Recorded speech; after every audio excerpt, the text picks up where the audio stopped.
क्यों दिया अहले बैत के बारे में? अल्हम्दुलिल्लाहि रब्बिल आलमीन अस्सलातु वस्सलामु अला सय्यिदिल अंबिया वल मुरसलीन व अला आलिहि व अस्हाबिहि अजमाइन अम्मा बाद अऊज़ु बिल्लाहि मिनश शैतानिर रजीम बिस्मिल्लाहिर रहमानिर रहीम क़ाल अल्लाहु तबारक व तआला फ़िल क़ुरआनिल मजीद कुल ला अस्अलुकुम अलैहि अजरन इल्लल मवद्दत फ़िल क़ुरबा सदक़ल्लाहु मौलानाल अज़ीम इन्नल्लाह व मलाइकतहु युसल्लूना अलन नबी या अय्युहल्लज़ीना आमनू सल्लु अलैहि व सल्लिमू तस्लीमा अस्सलातु वस्सलामु अलैका या रसूल अल्लाह व अला आलिका व अस्हाबिका या नबी अल्लाह इलाही बहक़ बनी फ़ातिमा के बर कौल ईमा कुन खातिमा अगर दावत अमरत कुनी वर कबूल मनो दस्तो दामान आले रसूल मन अली रा दोस्त दारम खल्क गोए तराफजी पस खुदाओ मुस्तफ़ा जबरील बाशद राफजी बेदम यही तो पाँच हैं मकसूद कायनात खैरुन्निसा हुसैन हसन मुस्तफ़ा अली। अल्लाह ताला की हम्दो सना के बाद अबू बकर भाई मैं आपका इंतहाई मशकूर हूँ, शुक्रगुज़ार हूँ। आपने आज की इस खूबसूरत नशिस्त में हमको याद रखा और जो कलिमात खैर हमारे ज़िम्मा हैं आपकी बसातत से और आप के इस सेट की बसातत से आपके नाज़रीन तक पहुँचाने का हमें आपने मौका इनायत फरमाया।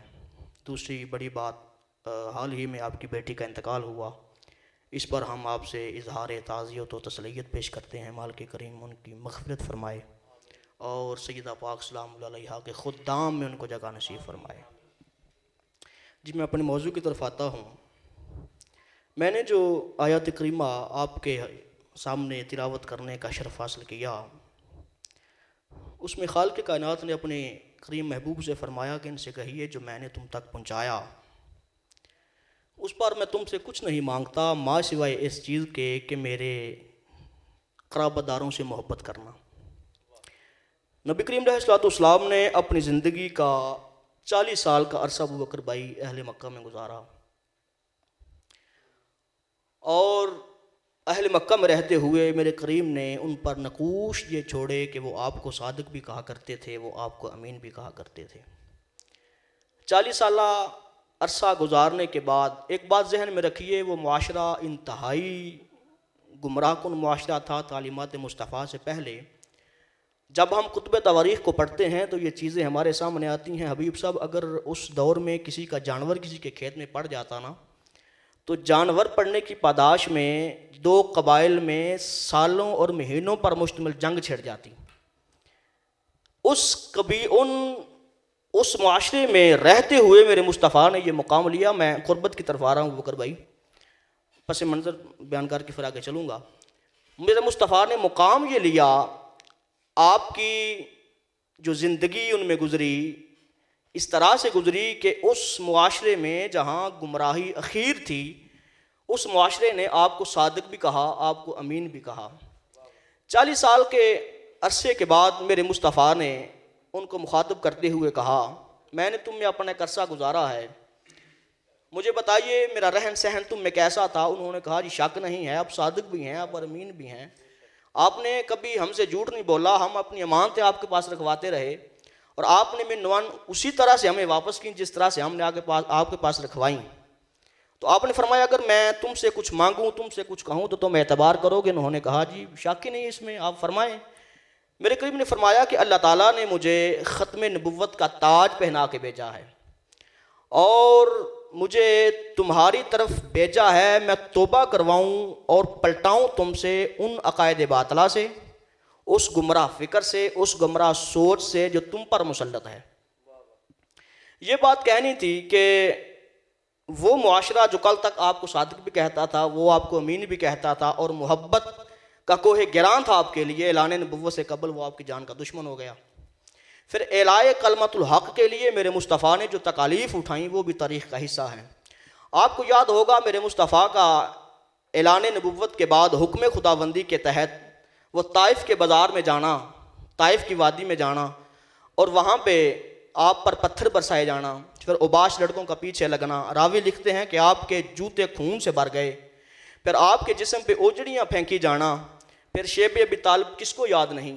मेरे मुस्तफ़ा ने कठिन मरहलों से गुजरते हुए और तकालीफ़ को सर पे रखते हुए एलाए कलमतुल हक़ की तरवीज के लिए वो तकालीफ उठाई जो तारीख़ का हिस्सा हैं और इन्हें किसी सूरत भी फरामोश नहीं किया जा सकता। अर्ज़ करने का मकसद ये है कि सहाबा की कुर्बानियाँ, यारान मुस्तफ़ा की कुर्बानियाँ, आप पे तकालीफ़ का एक पहाड़ गिरना और परेशानियों का समंदर जो था वो आपके हिस्से में आया दीन के इशाअत के लिए, ये तमाम तर्क करने के बाद मुस्तफ़ा ने इस कौम से अजर मांगा। मेरे मुस्तफ़ा ने इस कौम से अजर मांगा। वो अजर क्या था? वो अजर ये था कि मेरी अहले बैत से मोहब्बत करना।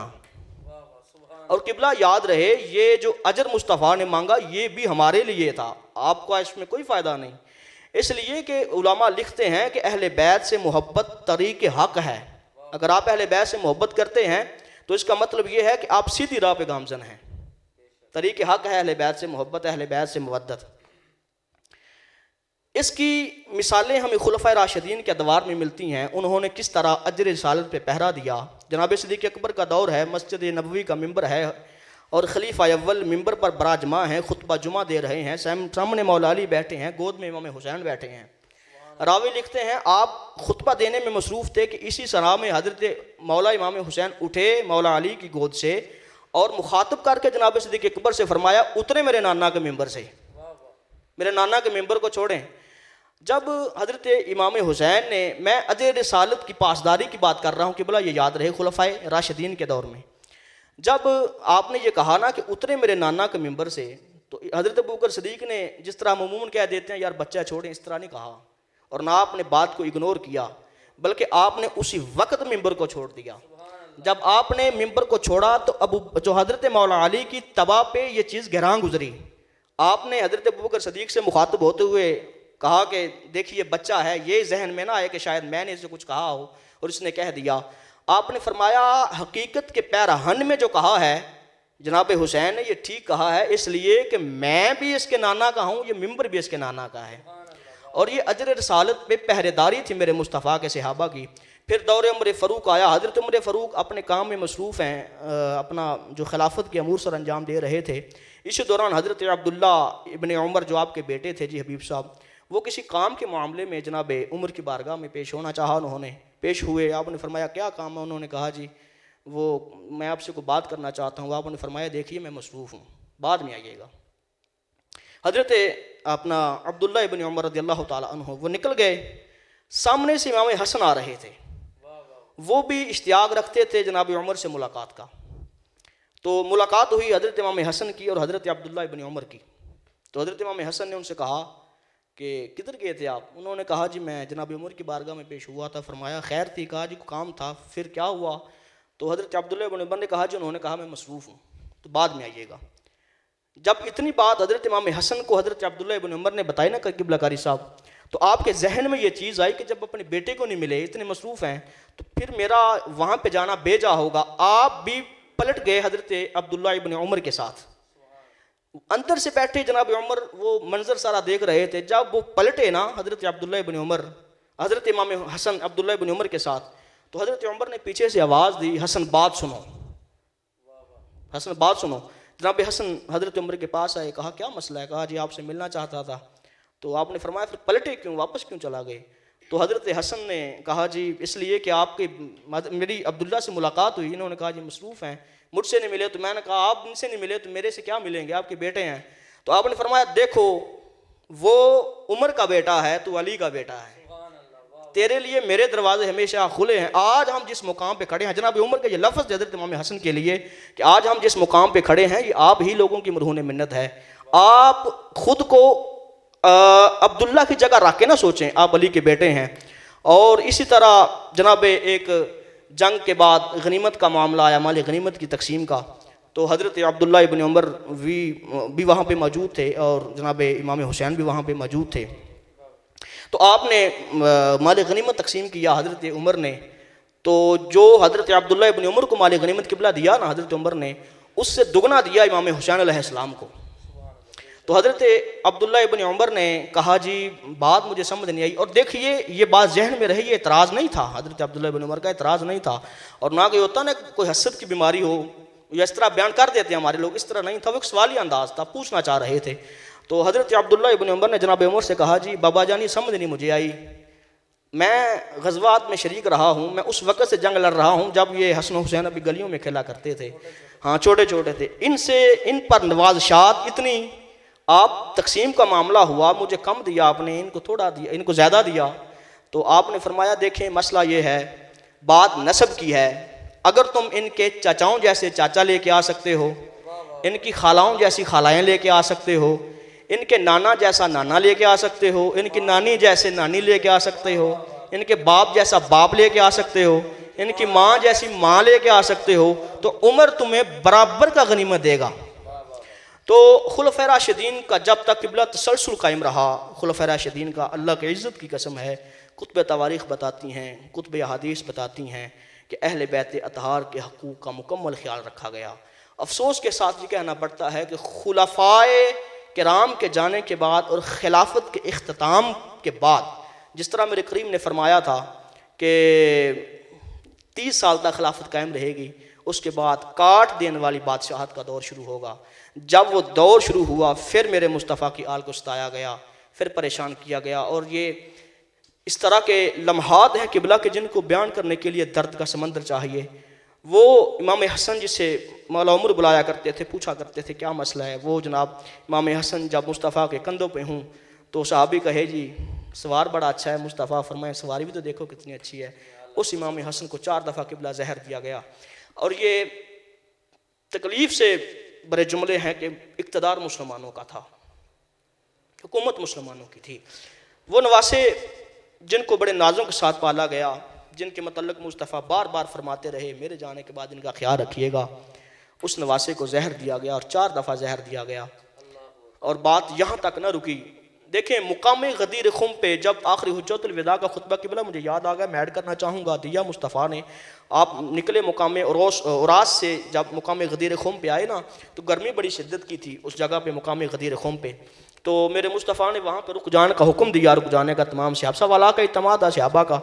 मेरे करीम ने रुक जाने का हुक्म दिया, कहा रुकिए आज हम आपसे कुछ बातें करना चाहते हैं। नमाज का वक्त हुआ, मुअज्जिन ने अज़ान दी, तमाम लोगों ने नमाज़ पढ़ी बाजमात। नमाज के बाद तमाम लोगों ने खैमों की तरफ जाने का इरादा किया। मेरे मुस्तफ़ा के मुनादी ने सदा दी रुक जाओ, मुस्तफ़ा तुमसे बात करना चाहते हैं। मेरे करीम मुखातिब हुए और 1.25 लाख सहाबा का इज्तिमा था। रश इतना था कि मुस्तफ़ा बात करना चाहते थे, नज़र नहीं आ रहे थे। रावी लिखते हैं कि पाँव की उंगलियों के बल सहाबा ने खड़ा होकर ना मुस्तफ़ा को सुनना चाहा।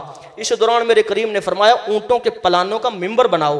ऊँटों के पलानों का मिंबर बनाया। मेरे मुस्तफ़ा वहाँ पर खड़े हुए, उनसे बात की, बात करके मुखातिब हुए, कहा यहाँ बहुत सारी बातें की। सनद मौलवी मौला अली को वहाँ पे उस मुकाम पे अता हुई। वहाँ पे एक मेरे मुस्तफ़ा ने एक ये बात की कि तुम मैं 2 चीज़ें छोड़ के जा रहा हूँ, अहले बैत और रब की किताब कुरान करीम, इन दोनों के साथ तमस्सुक इख्तियार किए रखना है, तुमने इनके साथ जुड़े रहना है। क़िबला फिर मेरे मुस्तफ़ा ने आगे फरमाया फ़ायदा ये होगा कि तुम सारी ज़िंदगी गुमराह नहीं होगे। अब अगर कोई मौलवी मिंबर पे बैठ के ये कहे माजरत के साथ कि सहाबा गुमराह नहीं हो सकते, आल गुमराह हो सकती है, उसका मतलब ये है कि वो बेगैरत जो अंदर का गंद था वो बाहर निकालना चाहता है। मुस्तफ़ा तो सनद अता कर रहे हैं, जो इनके साथ तमस्सुक इख्तियार करेगा वो गुमराह नहीं होगा। अच्छा, गदीर खुम के मुकाम पे मुस्तफ़ा ने ये ऐलान क्यों फरमाया? क़िबला गदीर खुम के मुकाम पे ये मुस्तफ़ा ने ऐलान क्यों फरमाया कि इनके साथ तमस्सुक इख्तियार कीजिएगा? इसलिए कि उस मुकाम पे तमाम खित्तों के लोग जमा थे और मुस्तफ़ा को पता था मेरे बेटे को जहर दिया जाएगा। आप अतमाम हुज्जत फरमाना चाहते थे। मेरे करीम को पता था मेरे बेटे को जहर दिया जाएगा, एक को वादी करबल में शहीद किया जाएगा। और बात यहाँ तक न रही, जब आपको जहर दिया गया फिर आपने वसीयत फरमाई कि मुझे जनाबे नाना पाक के कदमैन शरीफैन में दफन करना। जब आपको लाया गया, सैयदा आयशा सदीक़ा से पूछा गया तो आपने फरमाया जी हम इजाज़त देते हैं, दफन कीजिए। लेकिन उसी वक्त लानती बदबख्त बेगैरत मफकूदुल हाल मसदूदुल अक़ल मरवान बिन हकम, उसने आगे जनाब फितना खड़ा कर दिया। उसने कहा जी मैं तो दफन नहीं होने दूंगा जब तक जिंदा हूँ। फिर जनाब दोनों साइड से तलवारें निकली और करीब था कि जंग छिड़ जाती। अजल सहाबा इकराम रिदवानुल्लाहि अलैहिम अजमाईन ने जनाब हुसैन मौला हुसैन से कहा छोड़िए जी, फिर आपको जन्नतुल बक़ी में दफन कर दिया गया। बात करने का मकसद ये है कि इस उम्मत ने, कलमा पढ़ने वाली उम्मत में हम किस पे बात करें, किससे शिकवा गुनाह हूँ? आज तक तो मालूम ही नहीं हो सका जी क्या कुछ होता रहा। इस उम्मत ने ना जीते जी मेरे मुस्तफ़ा के शहज़ादों को चैन से रहने दिया और ना बाद अज़ इंतकाल चैन से दफन होने दिया। फिर उसके बाद वादी करबल में जो कुछ हुआ, इमाम हुसैन फरमाते भी रहे कि याद रखो मैं एक वास्ते से मुस्तफ़ा का बेटा हूँ, मैं मुस्तफ़ा की बेटी का बेटा हूँ, मुझे पहचानो। और मौरख़ीन ने लिखा है कि यहाँ हुसैन इब्न अली अलैहिस्सलाम ख़ुद को बचाना नहीं चाहते थे, बल्कि उनको जहन्नुम के अंदर से बचाना चाहते थे कि ये पहचान जाएँ। फिर उसके बाद हज़रत ज़ैद बिन अली का दौर आया, ये बनु अब्बास का दौर था, जब आपको शहीद किया गया मुस्तफ़ा के शहज़ादे को। और 6 माह के लगभग मुस्तनद तरीन रवायात कहती हैं कि आपकी लाश को दरख्त के साथ लटकाए रखा। फिर हज़रत इमाम बाकर, हज़रत इमाम जाफ़र, आप उनका इंतकाल हुआ, जहर दिया गया, शहीद हुए। बात करने का मकसद ये है कि जो कुछ तालीमात हमें मुस्तफ़ा ने अपनी आल की बाबत फरमाई, जब तक वो तालीमात पर मिन्नवान अमल होता रहा, इस्लाम का सितारा चमकता रहा। खुलफ़ाए राशिदीन की तारीख़ को पढ़ें, जब इनके साथ टक्कर ली उम्मत मुसलमान ने, उम्मत तबाही के दाने पे खड़ी रही और खड़ी है। अल्लाह ताला हमारा महशूर उन लोगों के साथ करे जिनका महशूर अहले बैत अतार के साथ हो। माशाअल्लाह जी, नाज़रीन किराम, बड़े खूबसूरत अंदाज के साथ मोहतरम बाबर सजाफ़ी साहब ज़िक्र अहले बैत फरमा रहे थे और हिस्ट्री ऑफ इस्लाम और ज़िक्र अहले बैत आपकी नाज़रीन के हवाले किया। दुआ है अल्लाह रब्बुल इज़्ज़त इनके इल्म अमल के अंदर बरकत अता फरमाए। ग्रामी कदर, क्योंकि टाइम बड़ा कम है तो मैं चाहूँगा हबीब रज़ा कादी साहब की तरफ आऊँ। मौला अली पाक को बहुत मुकाम हासिल है सहाबाए किराम में भी, वैसे भी नबी पाक सल्लल्लाहु अलैहि वसल्लम ने कहा इसका जिस्म मेरा जिस्म, इसका खून मेरा खून, फरमाया मन कुन्तु